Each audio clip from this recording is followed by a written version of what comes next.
Hello guys, कैसे हैं आप सभी। मैं आप सभी का स्वागत करती हूँ आपके कॉम्पिटिटिव एग्जाम चैनल पर। आज मैं आप सभी को पॉलिटी का चैप्टर 4 पढ़ाने वाली हूँ, जिसका नाम है भाग 4 राज्य के नीति निर्देशक तत्व। तो चलिए आज की क्लास को हम शुरू करते हैं। इसे भाग 4 में अनुच्छेद 36 से 51 के बीच रखा गया है। इसे आयरलैंड के संविधान से लाया गया है तथा आयरलैंड ने स्पेन के संविधान से लाया है।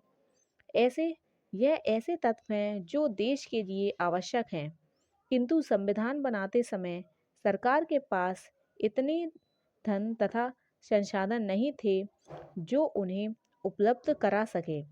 अंत यह सरकार की इच्छा पर निर्भर है, जिसके कारण केटी शाह ने कहा है कि नीति निर्देशक तत्व उस चेक के समान है जिसका भुगतान बैंक अपनी इच्छा अनुसार करता है। नीति निर्देशक तत्व का उद्देश्य सामाजिक तथा आर्थिक लोकतंत्र की स्थापना करना है। इसे संविधान का आदर्श कहा जाता है। इसके माध्यम से ज्ञात होता है कि भारत एक लोक कल्याणकारी राज्य है।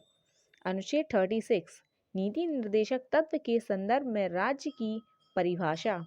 अनुच्छेद 37 इसे न्यायालय द्वारा लागू नहीं कराया जा सकता है, अर्थात यह न्यायालय द्वारा प्रवर्तनीय नहीं है या बाध्य योग्य नहीं है।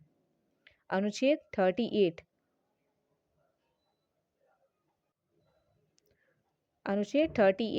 लोक कल्याण की अभिवृद्धि, अर्थात सरकार जनता का कल्याण करेगी, जैसे राशन कार्ड, सामाजिक, आर्थिक और राजनीतिक न्याय, सामान्य काम के लिए इसको सामान्य वेतन तथा संसाधनों का उचित वितरण, राज्य बालकों का स्वास्थ्य एवं गरिमामय जीवन उपलब्ध कराए। अनुच्छेद 39 का निशुल्क विधि कानून सहायता 42 संशोधन 1976। अनुच्छेद 40 ग्राम पंचायतों का संगठन। अनुच्छेद 41 कुछ दशाओं में सरकारी सहायता प्राप्त कराना, जैसे वृद्धा पेंशन, विधवा पेंशन, विकलांग को साइकिल। अनुच्छेद 42 न्याय संगत कार्य की मनोचित दशा तथा प्रसूति सहायता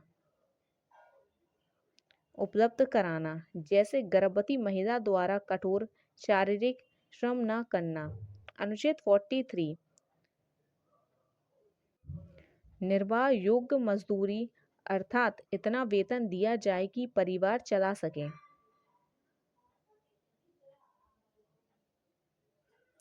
अनुच्छेद 43 का उद्योग प्रबंधन में कामगारों की भागीदारी। अनुच्छेद 43 का सहकारिता। अनुच्छेद 44 सामान्य सिविल सहायता, अर्थात सभी धर्मों के लिए विवाह एवं तलाक की शर्तें सामान्य रहेंगी, भले ही विवाह की रीतियां अलग हों। नोट फर्स्ट, भारत का एकमात्र राज्य गोवा है जहां सामान्य सिविल सहायता लागू है।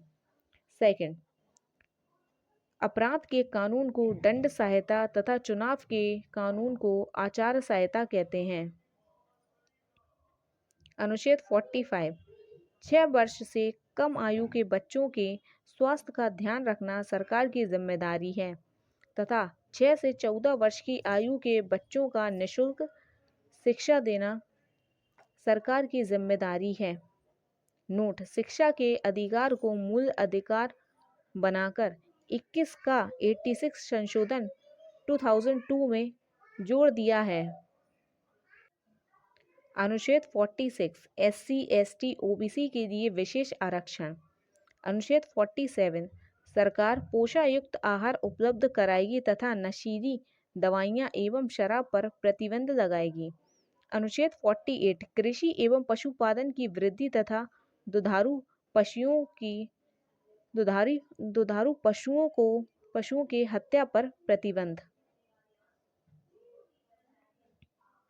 अनुच्छेद 48 का पर्यावरण, वन तथा वन्य जीवन की रक्षा करना सरकार का कर्तव्य होगा। 42 संशोधन 1976। अनुच्छेद 49 राष्ट्रीय स्मारकों की रक्षा करना सरकार का कर्तव्य होगा। अनुच्छेद 50। अनुच्छेद 50, कार्यपालिका से न्यायपालिका को अलग करना। अनुच्छेद 51, अंतर्राष्ट्रीय शांति को बढ़ावा देना। अंतर्राष्ट्रीय विवादों को मध्यस्थता द्वारा सुलझा देना। इसी अनुच्छेद के तहत भारत यूएनओ का सदस्य बना।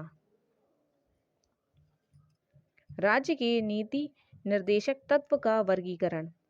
नीति निर्देशक तत्व के 3 भाग में बांटते हैं। नीति निर्देशक तत्व को 3 भाग में बांटते हैं। पहला, गांधीवादी। अनुच्छेद 40, 43 का 46, 47 तथा 48। दूसरा, समाजवादी। 38, 39 का 41, 42, 43, 43 का 47। तीसरा, वैदिक या उदारवादी। 44, 45, 48, 48 का 49, 50, 51। अनुच्छेद 43 और 47 गांधीवादी और समाजवादी दोनों के अंतर्गत आते हैं। अनुच्छेद 48 गांधीवादी और उदारवादी दोनों के अंतर्गत आते हैं। नोट, मील मुकदमे में न्यायालय ने कहा कि सरकार नीति निर्देशक तत्व या मूल अधिकार दोनों पर ध्यान दे, अर्थात संतुलन बनाए रखे। न्यायालय ने कहा कि नीति निर्देशक तत्व एक लक्ष्य है और इस लक्ष्य पर पहुंचने का साधन मूल अधिकार है। सरकार मूल अधिकार पर नीति निर्देशक तत्व को प्रधानता नहीं दे सकती। मूल अधिकार तथा नीति निर्देशक तत्व में अंतर। मूल अधिकार इसे यूएसए से लिया गया है। इसे भाग 3 में रखा गया है। यह नैसर्गिक अधिकार होता है तथा जन्म से ही मिल जाता है। यह न्यायालय द्वारा प्रवर्तनीय तथा बाध्य योग्य है। यह सरकार की शक्तियों को घटा देता है, अर्थात ऋणात्मक है। इसके पीछे कानूनी मान्यता है। यह निलंबित हो सकता है। यह व्यक्ति की भलाई के लिए है। नीति निर्देशक तत्व इसे आयरलैंड से लिया गया है। इसे भाग 4 में रखा गया है। यह नैसर्गिक नहीं होता है। सरकार इसे लागू करने के लिए बाध्य नहीं है। यह न्यायालय द्वारा प्रवर्तनीय तथा बाध्य योग्य नहीं है। यह सरकार की अधिकार को बढ़ा देता है, अर्थात घृणात्मक है। इसके पीछे राजनीतिक मान्यता है। यह निलंबित हो सकता है। यह समाज में भलाई के लिए है।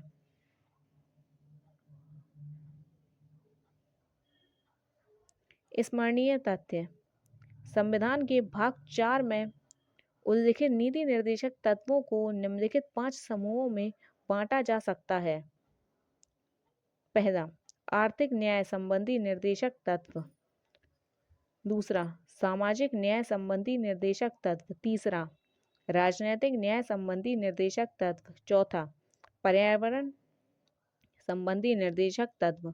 अंतर्राष्ट्रीय शांति और सुरक्षा निर्देशक तत्व।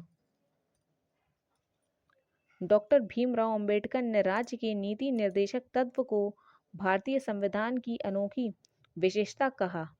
नीति निर्देशक तत्वों को आयरलैंड के संविधान से लिया गया है। अनुच्छेद 40 के तहत ग्राम पंचायतों के संगठन का प्रावधान है। अनुच्छेद 39 घ में पुरुषों एवं स्त्रियों के लिए सामान्य कार्य के लिए सामान्य वेतन का प्रावधान है। अनुच्छेद 44 में सामान्य नागरिक सहायता का प्रावधान है।